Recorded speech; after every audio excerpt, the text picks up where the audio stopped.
So how far have you gotten in this book, either of you guys? And we just went live. Hold on. Let's come back to that, Mark. Oh, okay. Sorry.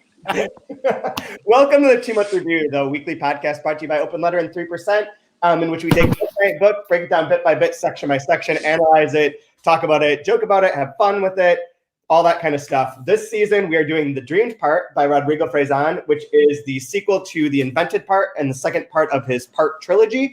The third part, The Remembered Part, will be out in English in sometime, if, I don't know, I don't know, it'll come. It comes. It's being translated. I'm Chad Post from Open Letter Books, joined as always by Brian Wood, author of Joytime Killbox. Sorry. Oh, it's fine. Hi, Chad. Thank you for having me on during the plague. I appreciate it. Thank you for not having the plague and for coming into my little suite here. And we're joined this week by Mark Haber. Finally, there's your face. Look at that. See? There we go. There's what I was looking for. Mark Haber from Brazos Bookstore, author of Reinhardt's Garden and Death Guide Confessions. How are you doing, man? Pretty good. All things. Brian knows this. I don't know where he went. He fell off the podcast somehow. He'll probably be back. But I was in London and then Amsterdam until Sunday and I couldn't get home until Sunday. So I got home Sunday and have been in self-isolated quarantine without my family or my kids since, and will be for another at least week and a half. So this is the first time I'm speaking to anyone in like an English kind of way where I can see them, interact with them in a number of days. And I'm not very sane anymore. Are you in a safe house? Are you like in government protection, or are you at home? I'm at home, but Kaya's not here. Her and the baby are gone, and my kids are staying with their mom. So I'm here alone, and I thankfully was able to get some supplies shipped over. And I don't know. I'm here. That's scary. Yeah. But you're doing good? Very holding on to thin strands of sanity? I don't know that I'm holding on anymore. Usually when we do these podcasts and it's like I'm at home or it's in the evening, I'll pretend to like have a coffee mug or some tea or whatever. Right. I have a beer and a whiskey, guys, and I'm just fucking drinking now. I don't know. I don't know what I can do. Yeah.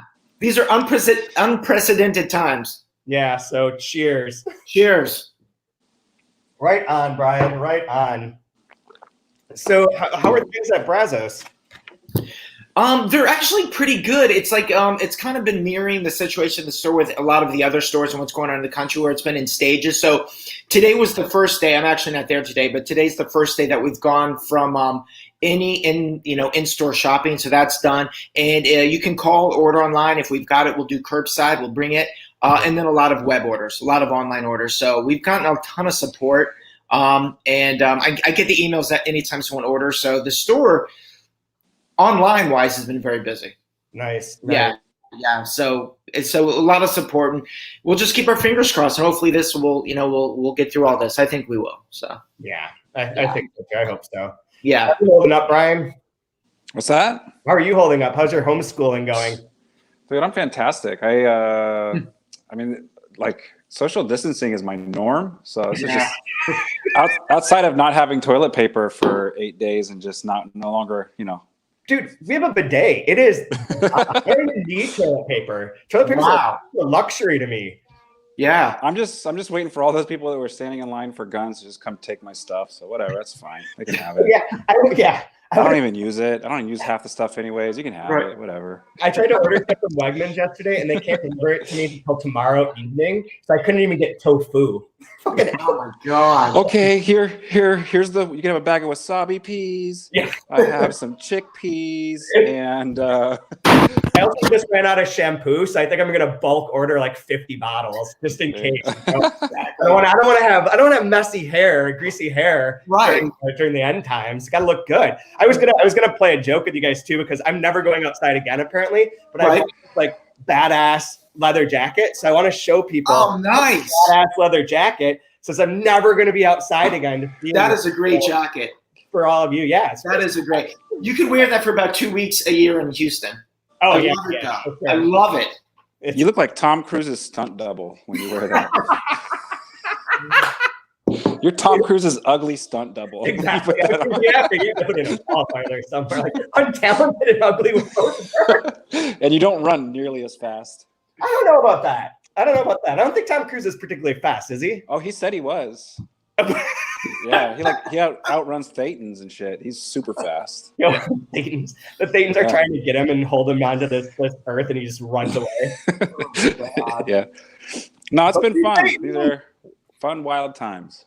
Oh my God, it really is. So, where do you live? You're in the Northeast, right? Rochester as well. Oh, you're in Rochester. Okay, yeah, cool. We're still pretty safe here, I guess. Yeah, we have to quarantine because my wife works at the hospital, so she's basically a walking petri dish right now. So, so we're just hanging out. I'm afraid that if I came back and was exposed, if I exposed it to anyone and it started spreading, they would immediately trace it to me. And I'm already not popular. And you'd be the village outcast real quick. Yeah, they would kick my ass out of here. They would be like, no more. Yeah, boy, you are not one of our kind. Yeah. They'd have a burning. There'd be like a public execution. Yeah, there's pitchforks out front of my yard. Yeah, you'd be flogged. We know it's you.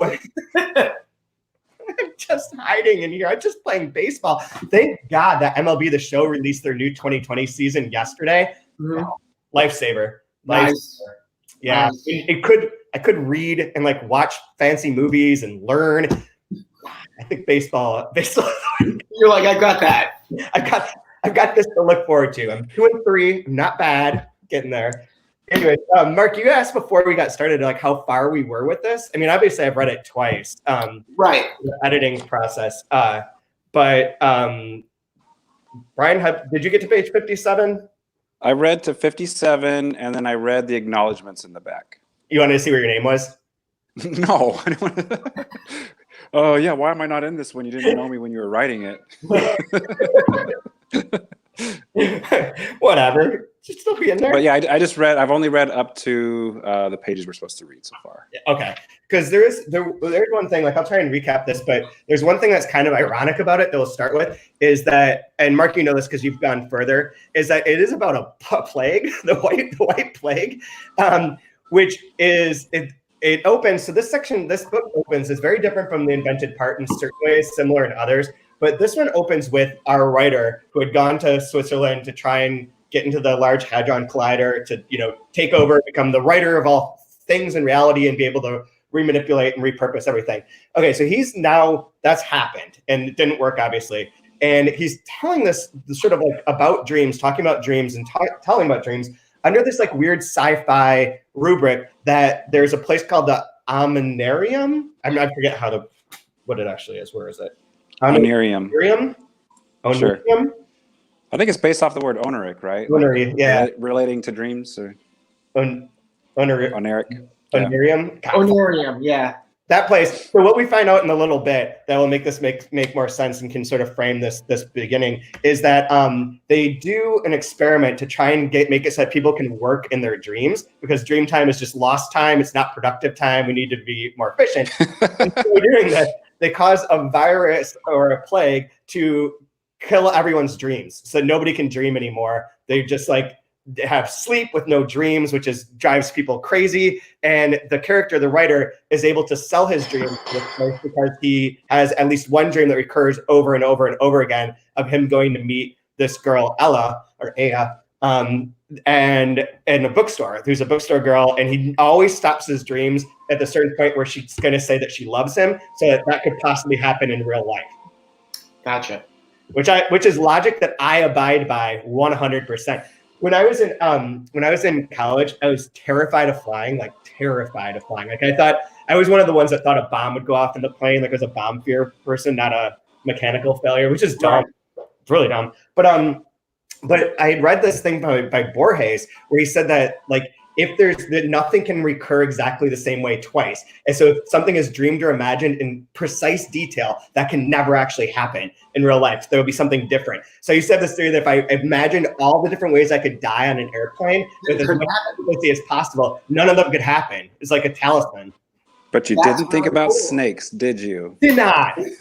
Boy, venomous snakes in the overhead bins. Didn't see that one coming. Nope, I did not. So Anyway, so that's kind of the frame for this. So this first section, the first 57 pages, the first section, to be honest, is a little bit confusing. I was having trouble. Because this is taking sort of a form, I don't know, we will have Rodrigo on and we can ask him all these questions specifically, but why not wildly hypothesize and speculate right now, is that this is sort of his David Lynchian masterpiece of like the three different parts. He always uses a three-part structure, but even the three novels are three different things that are treating things in a different way. So like the structure of this isn't as circular or as like perfectly crafted in the way that the invented part was, where everything's sort of locked up and revolved around that one chapter, which all the kind of frame was put together. This one's begins with this much more dreamlike quality to it, and they'll come back and make sense in the end, more or less. But like this stuff about the Onirium and all that is fun, but not necessarily something to be taken as like a literal fact that's happening in real life. So it's a little bit tricky getting into for that reason, but we start to get his voice back right away with the difference between the writer and the American typewriter sort of commenting on things and his like footnotes upon footnotes upon footnotes. So it is pretty fun. So what did you guys think overall? I always love Farzan's writing. Like they're working outside my building. His writing is always just captivating. Yeah. We have a dentist who's doing dental surgery next door, so he's an underground dentist. But his writing's always captivating, even if I don't know what he's talking about. So on a language level, I love it. But I was even up to page 57 going, I'm not sure what's going on, But I love it. The writing's always amazing. He's just such a good writer. It's so fun. There's little things that are hinted at here now that I'm reading this for the third time that do come up later or that become major motifs. One of the big ones is Wuthering Heights. Wuthering Heights is like the central text to this book, and that comes up pretty early on here. Okay. Kind of like Fitzgerald was in the first book. Yep. Gotcha. That's the way that Tender as the Night was in the first one. Wuthering Heights is that. Gotcha. That's one, or that sort of little marker. So, and it's really well done here on page 20. Where you sense the Onirium with an elastic and floating step, the way you would move in a dream. Like at the beginning of that old and 19th century and Gothic and lonely novel, a singular novel. That's how he likes to imagine himself. Moor and fog, and him like that man to whom a good story will be told. So in turn, he can tell how it was told to him. As if he were Mr. Lockwood heading up the path that leads to a house known as Wuthering Heights and arriving there and being poorly received by its occupants. So, it directly names it, but what I really thought was cool was the second it said more, I was like, oh, this is about Wuthering Heights. Yeah. Like more is like that. That's the word I associate most with Wuthering Heights. That's really cool. I mean, and then I'll let Brian talk. I don't want to take over or anything, but just his knowledge, and I'm repeating myself, of course, when you talk about Farzan, but his knowledge of pop culture and literature and how he mixes these seamlessly is no one else has done what he does as far as just mixing rock groups with really good historical figures, with really great writers, with pop writers. It's just seamless. It's so good. Yeah. It makes it very human and very funny. Which is what we need right now. More than ever. What do you think, Brian? What was your take? Oh, I mean, again, I wasn't exactly sure what was going on, but I didn't care. And then I always he kind of just sprinkles enough clues where if you want to be a detective and figure out exactly what song it is or exactly what is the inspiration for a part, you can look it up. And so I always end up wanting to do some of that. But I'm not a big David Lynch nerd like you, but I guess there's a small person that dances in a red room at some point in one of Lynch's works, and I was just, as soon as I came across it, I'm like, that's got to be David Lynch. That's weird. I was gonna try to figure out an over under of when Twin Peaks is going to be talked about. The second I got to that, I just wrote yes. Of course you did. Yep. Of course. Typos that I missed in proofing this, which is annoying. Yeah, that's all right. It happens. Yeah. It don't matter now. But when you're talking about the clues, Brian, aside from even the pop culture clues, on page 15, it says specifically in the second paragraph, and that here are part of the problem of what went wrong when a reasonable and maximal utilization of the time of men was sought. Even the time that passed while they were dreaming, and yes, what it ended up producing was something monstrous. So that's essentially the clue as to what this thing that I just explained was, and like this experiment and like how it backfired was to try and maximize one's time and be able to use dream time to be productive time. So, and that's just like 2 sentences. Like that's the plot of like this whole thing. And it's just in there in those 2 sentences. And then we have everything that kind of surrounds it with all the dream logic and ideas about dreaming and all the recurrence of dreams. One thing I was gonna ask you, do you guys have recurring dreams? I have things that pop up in dreams, but I don't really have recurring dreams, but I'll have themes. Like I'm really scared. I think growing up in Florida, I'm really scared of alligators. So a lot of times, if I have like what you'd say a bad dream, there's lots of alligators in it. So I'd be scared of Florida man too. Yeah. Floridian, I'm scared of. So I keep getting one where I'm back in college and like I forgot like some math class. I'm not allowed to graduate or something. Oh yeah. I have a count. I think it just means I'm not good enough to be a person, and so it's that deep-seated fear. I have a place, like a town that's I can map it. It's always the same in different. It's like a U shape. There's like a water around it, so it's sort of like a U-shaped water thing. And in the middle, you have to cross a bridge or take the subway to get to the middle. And right in the middle, there's this giant like shopping entertainment area, and that sometimes is like very bereft and like everything's out of business. There's a bookstore in there, and the bookstore sometimes has to switch to things. So it'll be like a sci-fi bookstore at one point in time, and then it'll be like a used bookstore, and then it'll be like back and booming. And like there'll be times that the whole town is like lit up, like there's tons and tons of people there, and other days where it's like on hard times. They put in a new sign for the subway recently, a couple weeks ago, so it was easier to figure out how to get around. But I go to this place on my dream with regularity, like at least, and it's always the same. And one other thing that happened recently was that it was on lockdown. Like the other night, when I fell asleep, I went there and it was on lockdown, and someone was explaining in a podium to an empty group of people, or empty space theater, that everyone had to stay in their houses and couldn't go out anymore. And I was like, Jesus Christ, my dream city is on lockdown. Yeah. Not cool. No. I also have certain characters that recur over and over again that don't do the same thing, but they're like, there's a girl that will recur frequently, and it's sometimes like a spy, or like recently was like a race car driver that could do like flips with their car in the air, which is very, very trippy. Yeah. I wish I had. Your dreams sound pointless. Yeah, your dreams are completely pointless and they're not very meaningful. Yep. Which I think really does bear to mind, like what it says on page 15, that it's nothing more than electrochemical reactions, Chad. You're supposed to experience new things and great things. You're just having dreams about Atlantis with a bookstore on it. Come on. Get it together. Yeah. You're supposed to like have sex with a unicorn while flying and then come down and like land in a marshmallow pool. Where's Chad? Chad is just at the food court again. Yeah. Chad goes to the food court. Oh my God. Oh Jesus. This is what I needed, I think. What Brian said is true. I forgot like about finishing college, having dreams about that, or not having the, getting through, having the right credits or whatever. I definitely have had dreams of waiting tables, because I waited tables for forever, and I taught. So a lot of times I'll have like really bad like anxiety dreams about teaching, Okay. Where I've got all day and I have no lesson plans, and it's like in the morning and it's about to start and I've got the whole day with no lesson plan like in front of me. So.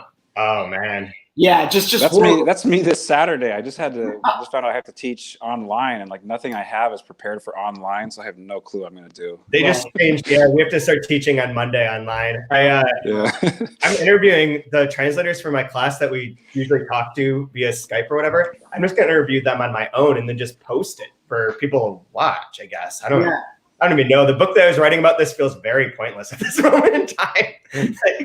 Did you guys get like a Groundhog's Day feeling as we were going through that same dream again with the interrupted steps and like, I fucking hate this line, and like, but you can't get away from it. It's like it just keeps coming back, and then how there's like the turn each time on how that interaction changes over like that echo. Yeah, I thought that was great. I really like that. Yeah, it really started hitting its stride for me when we got into that part, and it was something I can kind of had some footing and could latch onto a little bit more. Yeah, very true. One thing when you're talking about the dreams that not having your notes or not passing the class, I like the bit where he says like those are like the ones that lots of people have, but then it's like he finds it even harder to believe that anyone could end up believing it's possible to make some kind of believable message about why you should believe in all that. But it's also true that people believe in the whole no two people in the universe have the same fingerprints or the same eye pattern and color or the same earlobe shape without wondering how such a certainty was arrived at, how it was proven. Or does anyone really have the power to cross-check the fingerprints in people's and ears of everyone who lived or lives or will live? Which I love, because it is like one of those statements that like, yeah, no two snowflakes are alike. And you're like, yeah. You just take it for granted that it's true. Yeah. It has to be true because someone told me that. And like, right, exactly. Yeah, it checks out. Yeah. Whatever. Oh my God. Yeah, I like the bookstore part quite a bit too. It is a grounding point. For this for sure. As you drift in and out of like the sleeping aspect of things. It makes me wonder the audience for Rodrigo's trilogy. Do you think it's for like book people? Oh yeah. I find myself and other book people like really nerding out to it like big time. And I don't know. I mean, I guess anybody that reads a book is a book person, but you know what I mean? Like folks that are going to conferences and, you know.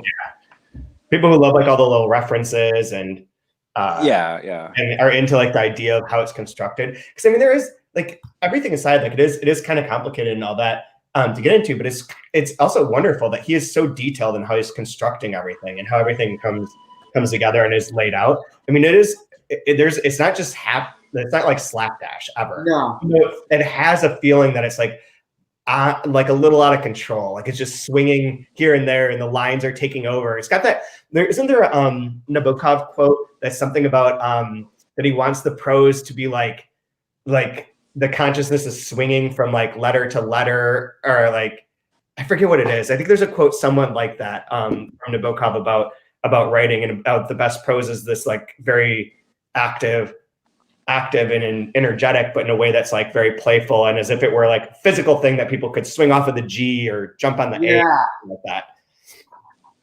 You look at me like I don't know what I'm talking about, and that's probably true. No, I love the fact that like you know that there's a method to his madness, and you know that this is well thought out and it's organized, whether or not the reader picks up on everything or not. But it's also kind of mad. It's also meaning, you know, like madness, not angry. And it's that kind of sweet spot of being very, very serious, and it's taking the craft seriously, but it's also doesn't take itself seriously. You know, it's an act of joy. You know, there was this is kind of off topic, but we have this book coming out next spring called The Adventures and Misadventures of the Admirable and I lost it. It's a long title. I lost my shit. An extraordinary Jean Arpe, conquistador and founder of New Catalonia, and it's written in like a fake medieval time because it was a real life person from like the 1600s that went to Venezuela and founded New Catalonia there. But the way that it's told is all the dialogue is like this wild, like misspellings and medieval sounding, and it's inconsistent. And it's like Rabelais, where it has like all these lists and like shit jokes, like tons of fart jokes. It sounds incredible. It's brilliant, and it reminds me of this. I it to Rodrigo because I was like, you need to know about this because it is like this fun adventure of a book, an adventure with language that we don't get to see so much anymore. We have everything always like kind of honed in, and this is like woolly. It's like and the guy I asked him, and the author said Max Becerra or Becerra, I'm not sure which way you say it yet. But he did say that the Sotweed Factor, the John Barth book, was like the big inspiration for it. That and Mason and Dixon. Right? Oh wow! And like the way that the language was used in those, and I love that. Like I love these woolly books that are just like all over the place and having fun and like not super concerned with like efficiency. It's like an anti-efficient book. Exactly. Something that's kind of like a Tristram Shandy that's just playful and fun and just making it this exercise in storytelling in itself and not worrying about it being so concise. Mm-hmm. Yeah. The other thing I love with Rodrigo's work is like when you're trying to teach creative writing, especially like in a more beginner setting, like what I teach for the most part, you have to come with like just trivia, like like just trivial rules, just to try to like rein things in just a little bit, give it some structure, right? Or like when he mentions in this one, I think it was Henry James, like if you don't put dreams in your books, like right, like, right. That was from John Gardner initially. Maybe, I don't know. He's But all about really like taking the reader on a dream, but what's that? But he's another guy, yeah, big about dreams, right? Him and who was the Pomo writer he always had a beef with? Oh my god. Whatever. Gas, was it? Yeah. Yes. Okay. Really but yeah, like conversation. Like this idea of like, you can't start a book with the weather, or don't, like just dumb rules that don't really mean anything. And I love that Rodrigo is like, anything I try to teach something would probably be, he'll do the opposite of it and do it beautifully and craft something better than I would. Like breaking every rule, which I love. Yeah. The exception that proves the rule. Is that what that? Yeah, perhaps that. Yeah. It is. He is phenomenal. And Will did an amazing job. We should mention Will Vanderheiden. Absolutely. At translating this. Funny story. Yeah, the translation really gets in the way of my enjoyment of it. So I'm glad we brought that up. I was like, Will. You will. Like, I don't need this. That's all a joke. Will's fantastic. And I could have done this with Google Translate. Watch. Give me the original. Give me the original. Let's see what comes out. Here's a funny story.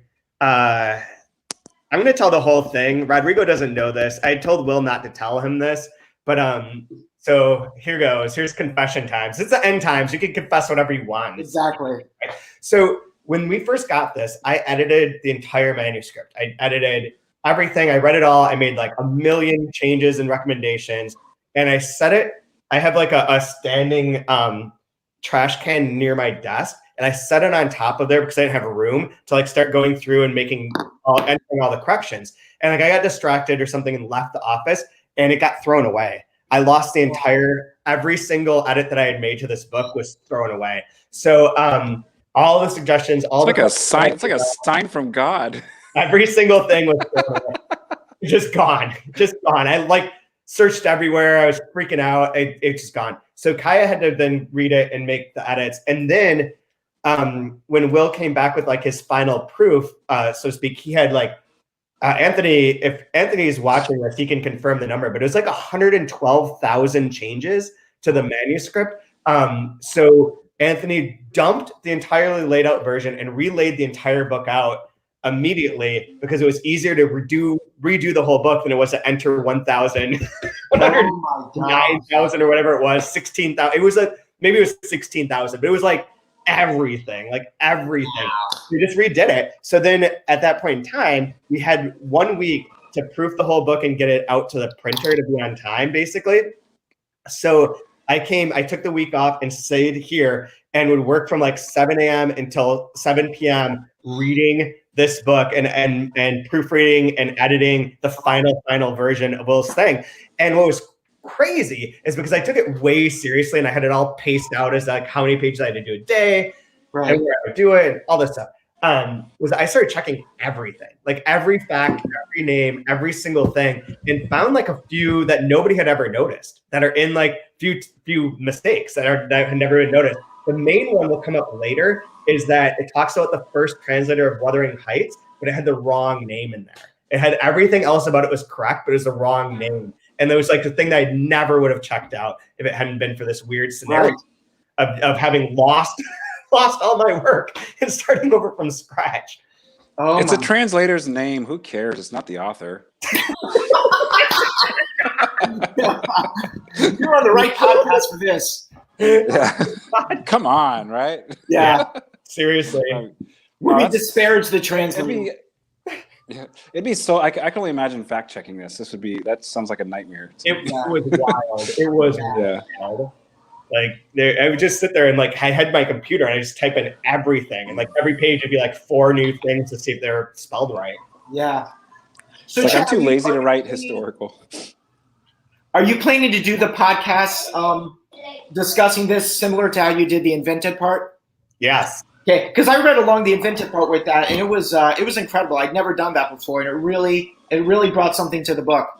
Yeah, we're all gonna be locked down until we're done. Yeah. So you guys might as well just like get the fucking book and get along with us and come and chime in, give us some questions, have some fun interactions. Yeah. Time. That's what I really want this to be, like a port in the storm or whatever. Is that that's a cliche, I think.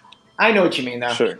Yeah. Yeah, that works. Whatever. I think that's a crisscross song, but burning cross in the water or a nail or something. I have no idea. Sure. Whatever. Okay. But I feel like I'm gonna dwell on this for 1 second. But I am going crazy being alone and not being able to talk to anyone. So this is going to be my lifeline. So, yeah. Wow, you're living out my dream right now. I'm so jealous. I know it seems like it should be, but it gets odd real quick. Be careful what you wish for. Yeah, I'm not particularly, mentally strong. You're like, I'm alone long enough, the voices start to come. Oh God. Poor Chad. We called you ugly. We called you mentally weak. We're just having a bad. Just keep drinking. Talented, have shitty dreams. So here's like a weird coincidence. I had mentioned to you, I think last week before I had started reading it, that I wanted to keep a notebook while reading the dream part, just to try to compile thoughts or things, just to have them all in one place, just to go through it, keep a notebook, write down some thoughts, just asides, whatever. And then he mentions in this one, I think it's on page 27 and page 28. I don't know how to pronounce it because it's an English word for something that's either in Mandarin or Cantonese. It's B-I-J-I. Yeah, I was saying Biji in my mind, but I don't know if that's right. Yeah, I have no idea if it's right or wrong. But when I came across this, it just I thought it was amazing that he writes all of this, not in his book of dreams, but in a series of dreams, numbered and adding and always following A in one of his BG notebooks. Classic Chinese literature that appeared for the first time during Wei and Jin dynasties, and blah, blah, blah. BG can be translated, a notebook. And just, facts or just random things. I thought it'd be cool if, if we keep something like that as we're going through it, and just any discoveries we have, or I thought it might be kind of a fun way of cataloging, experiencing new things, like new ways of thinking, getting you out of the rut of where you're at. Yeah. Just to have it kind of cataloged and keep it going throughout the whole book. That's really brilliant. It could be like the Dream Part BG, the BG notebook. Yeah. I thought it'd be fun if you're listening along, just, get one of those cheap notebooks or on a legal pad or something, just to like jot down your thoughts or like weird stuff that pops in your head as you're reading. Just keep kind of a catalog of it and share as you will. I thought it'd be kind of fun and neat to do that as we're going through this book. It's a great idea. Yeah, it's a great idea. And especially for books and writing like this. I mean, you could do this with any other kind of book, but books that are kind of big and like, mammoth woolly storytelling, I'm adding mammoth to that. It definitely, these are books that almost beg you to have a notebook and take notes and write down your ideas, I think that's a great idea. Yeah. Yeah, I really like that. Ever since we started doing this, I've gone back to writing in my books, which I had stopped doing for so long. Like, I don't know why. Have you guys always written in notes in your books? Or are you a non-note writer? I'm touchy about my books. I'm a bit of a, I don't know. I treat them like objects. I probably shouldn't, but I'm a bit of a materialist. Yeah. I have like a notebook or whatever. Same. Like I always wanted like the book to retain its like exact form and like, be pristine when I finished it as it was when I began. And then sometimes sometimes I think someone once said this once of like, no, a book's meant to just be read and used. Like just be taking a shit and reading this book and like bending it backwards. That's what the technology is intended for. Like, yeah, I guess it sort of makes sense. But so with the 2-month review, I started writing in things again. And now I write like in everything. And I have this like semi-coherent system of when I put check marks for like a plot thing and X with a circle for like something I really like, underlines, and then boxing off things. Like I've got like a whole scheme. Your own language, yeah. Like it's like Braille for my thoughts. And then it'll say things like yes or bomb story next to like a quote. Do you write in your books, Brian? I do. It's a bad habit I got from going to church growing up, like everybody would underline in their Bible or write in the margin of the Bible and stuff like that to like cross-reference stuff.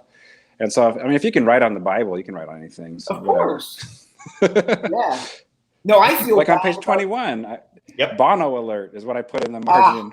I remember that from part 1. Is it going to be all U2 songs all season long? Oh my gosh! Instead of the Kinks. It should be I want to do different songs about dreams. What there is a list of that coming somewhere. So for this section, I thought a really good one would be Mariah Carey, "Dream Lover." Oh, there. Because we get Aya and the dream, and so I thought nothing better than Mariah Carey, "Dream Lover," a nice little summery love song about dreams. I'm there. That's it. I like it. Forget Bob Dylan. Forget the Beatles. Roy Orbison. Let's do Mariah Carey. Mariah Carey, "Dream Lover." Now I had this song's kind of coming back into my mind. Yeah, it starts off with a high-pitched note that'll open the garage door of your house,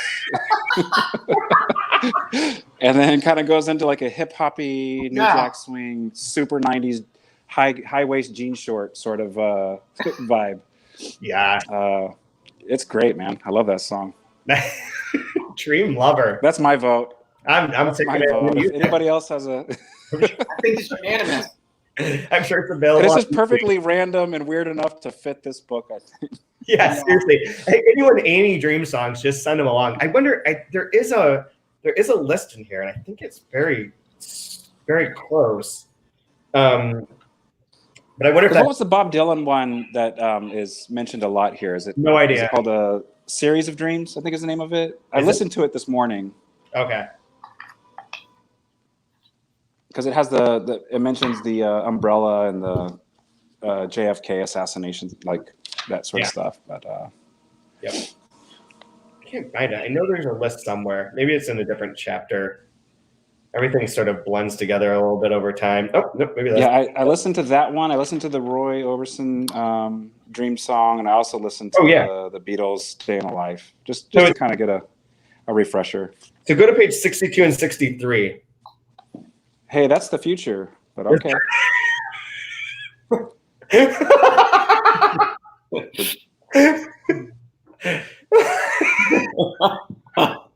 You're in charge. It's not funny. You're just drunk. So hard, but I love it. Love it. So that 62 and 63 have all these dream songs. Oh wow! To choose from. I was going to do in here. That's so funny. I mentioned, and I was thinking in the shower, I mentioned to myself, Enter Sandman would be funny.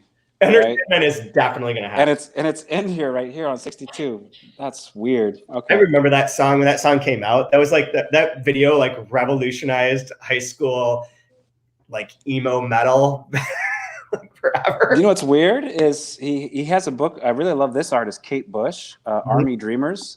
The music video for that is really cool. She blinks her eyes to the sounds of a gun loading. Is her eyes blinking? Really cool video, Kate Bush. But she has one of her songs is called "Wuthering Heights." Oh yeah, that's right. I think that comes up later. Oh nice. Okay. I'm not remembering, but I think that is referenced. Any Kate Bush fans out there? Yeah. Super cool. Yeah, so I don't know if Mariah Carey's on here or not, so let's add that. I'm going to write that in the margin. Yep, Mariah Carey. This is a weird second edition. Kate Bush anecdote that I don't know if you guys know, but Andre 3000 and Big Boy from Outkast share a huge, since high school when they started Outkast, mutual absolute obsession with Kate Bush. They love Kate Bush.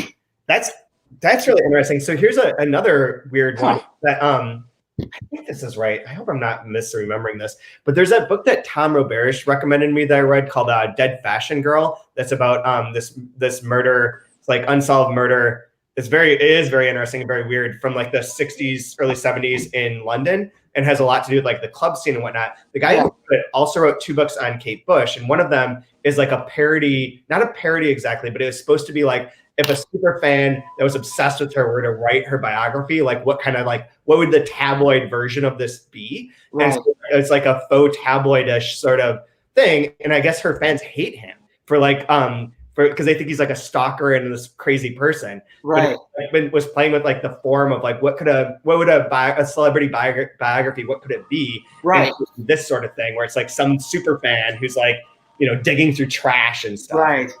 I think that's cool. I mean, as long as you don't claim that it's fact and you kind of say this is the premise, I think that's awesome. I do too. I thought it was a really interesting idea. Yeah. Yeah. I love that we took a Kate Bush right turn. What's that? Did you like the Dead Fashion Girl? I'm sorry, we're talking. I loved it. Well, okay, so Dead Fashion Girl, if for anyone listening, is great. You should definitely read it. But there was a moment, I don't know. I mean, there's lots of, this happens every so often. This happened with the book Camelio, which is also fucking brilliant, like a brilliant book.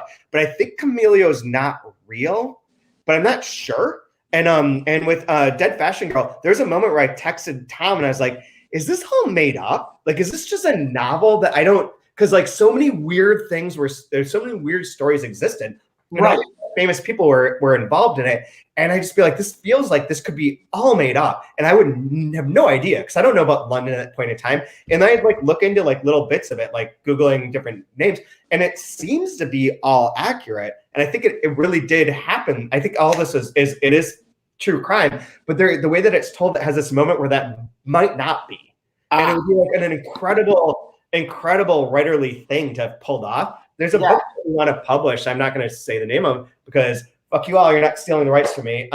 There's this book we want to publish that has the similar thing where it's like a true crime book that is not true though. But it feels like everything about it seems to be set up like it is. And then it's like an essay. And then it just, it's not. It's all made up. A true crime book that's not true. That's not true. I love it. Okay. Yeah, it's like anyone knows what I'm talking about, do not make an offer on it. I am feeling very itchy these days. I am alone. I am out of my mind. There's a pandemic. Yes. Well, what's good about a book like this and stories like this and a writer like Farzan is that we can all digress and we're still kind of really on the subject of the book. We're not really digressing.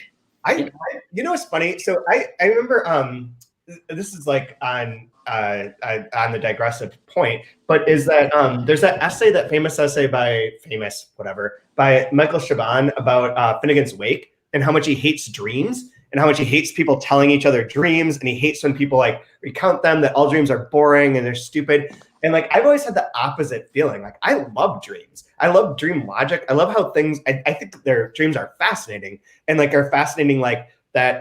They supposedly last for like 2 seconds but feel like hours. There's like all the aspects of dreaming to me are just absolutely wonderful. And I'd love to read.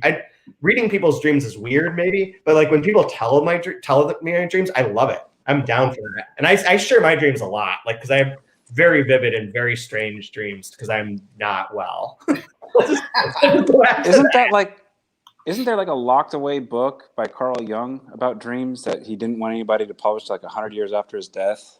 Like where he went real deep into dreams with weird illustrations and like, I don't know if it's been published or not, but I know you mentioned Carl Jung in this first section that we read, but I think like the very last of his life was all dedicated to just strange, like the strange, weird abyss of dreams. Oh, I need to find that. I need to look. I don't know if it's true or not, but that could be a fun rabbit hole to go down. Yeah, it would be. I love that stuff.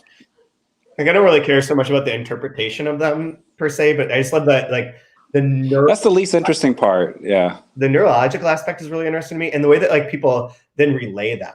And like what the way that you try and tell something that is generally not going to fit a normal narrative, because dreams should not make sense. Like you said earlier, like you should be fucking a Pegasus and like falling into a marshmallow flop or whatever.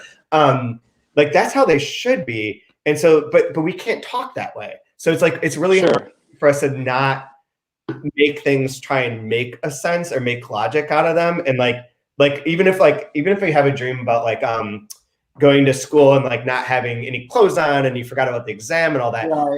Sure. But like at the same time, like in that dream, it wasn't straightforward like that. There's always like some things that are like, just don't make any sense.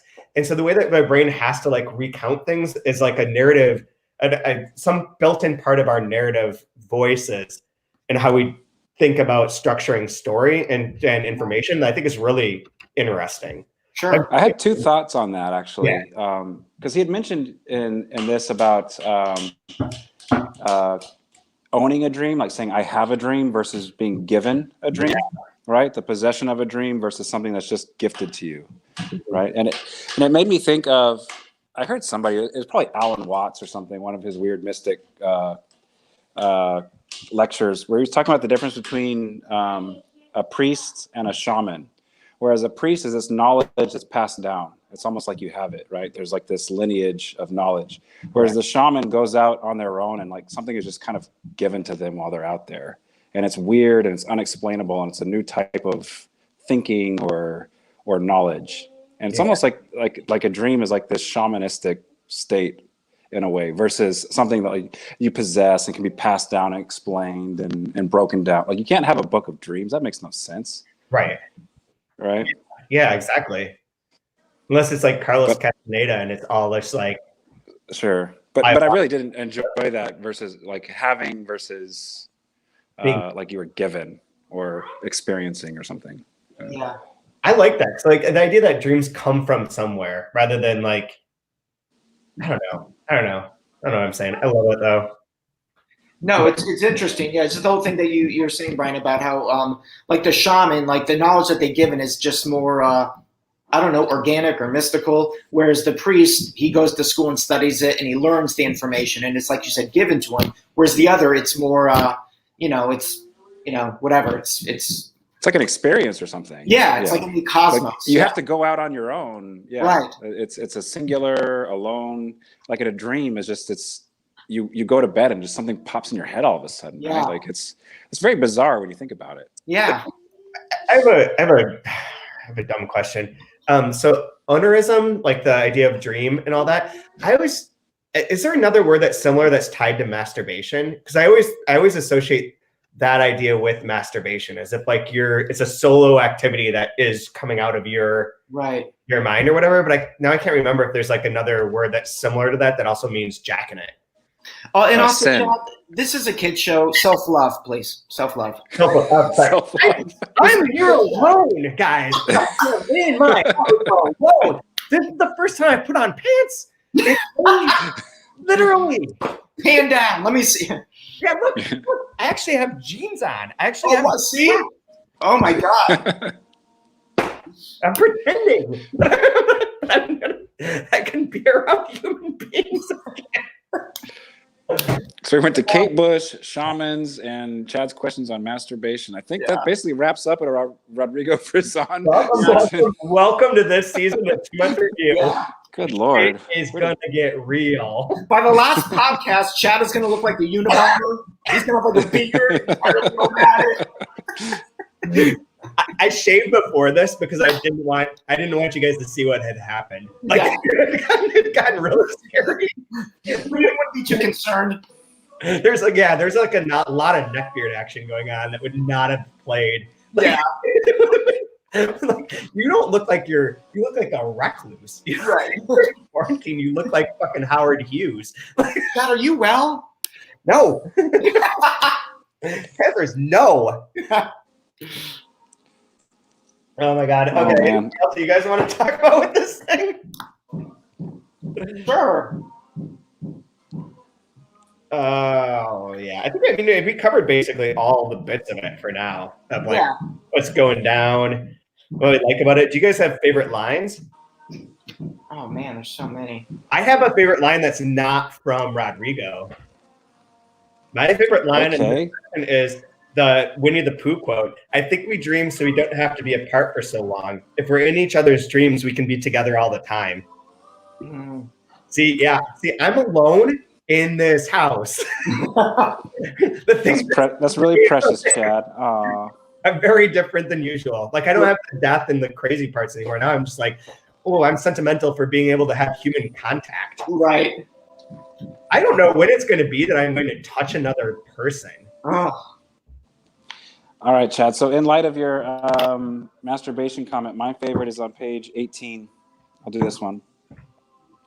At the very bottom there. Then, when there was nothing left for him outside, he began to sell himself, his blood, which proved to be light and the most banal and in uterus type, even for the thirstiest vampires, and his semen, which turned out to be weak and impotent and made up of spermatozoids of the kind that don't feel the least hurry to arrive to an ovum and fertilize it because they don't want to be babies in the first place, and much less parents later, or much less parents later. Oh my God. So good. In the context, it was so funny because he's talking about just all the different things he's selling or getting rid of or whatever, like what's worth in his life, like blood, like all the way down to like his vital essence. And even that is meaningless or pointless. And, you know. Well, one of the things I think is tricky with this section, by the way, before you tell me your line, Mark, I meant to mention this earlier. One of the things that's tricky is that without having the frame of the idea of this plague explained and like what this place is, all the jokes are like the plasma people, the different types of people who are like they're not dreaming and like pretending to dream or wanting to dream. That I think can be a little confusing. Yeah, I think in having known kind of what's happening, it's really funny. Like if you reread it or look back at it, I think you're gonna think it's really great. But it is one that pops out of nowhere almost when you're if you haven't read the book before or don't know. Yeah. Don't pick up on those little clues. Anyways, what's your favorite line, Mark? You know what? I would. There's so many good lines. Honestly, he's such a good writer. I mean, you saw my copy of the dream part, which was just. I mean, I had so many posters sticking out, and when I met Rodrigo, he was luckily flattered and didn't think I was insane. But you know what I found today on my phone? I was flipping through my phone, and I found the picture of you two in the restaurant next to Brazos. Nice, yeah. And under the vault. I'm going to use it as the post for this, or the picture for this post. Nice. He's such a good guy. So honestly, the opposite page on 19, where Brian was, when he's just repeating a voice, toward the bottom, he says, a voice that sounds first recorded, then listened to in a rewind, then repeating, the one below that. A voice that's like the flip side of a language, and not the language it speaks, as if it were the shadow of the voice and not the voice itself speaking. A voice running in reverse, yet moving forward, never looking back at everything it leaves behind. Just his playfulness with language and taking one idea, and by the end of the sentence, he's done like 3 or 4 things. Oh yeah, it's amazing. Yep. He's so smart.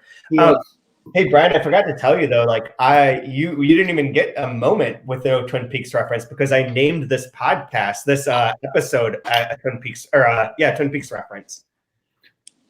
Okay, Dreamer. Nice. So I didn't even give a second.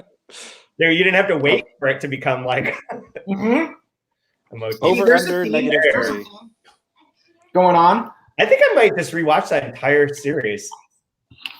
The original or the newer one? The newer one. Yeah, the newer one is still like I've only watched it the one time when it was on, and I watched it every Sunday, and I rewatched every episode, and then the new one, and I still think it was like the greatest TV show that's ever been made, like hands down. And I want to watch it again, and this might be the time. I'm gonna rewatch Dune. I will rewatch Dune. I watched Dune as a child, and I could understand nothing. Yeah, I understand nothing. That movie. I'm gonna try this. I'm gonna try the cinnamon challenge as they're talking about spice, and just see if I can hang in there. And you know. Oh man. I heard from speaking of all this, that Anthony was suggesting that everyone get a 2-week free trial of the Criterion Collection channel and just watch that. This whole 2-week period.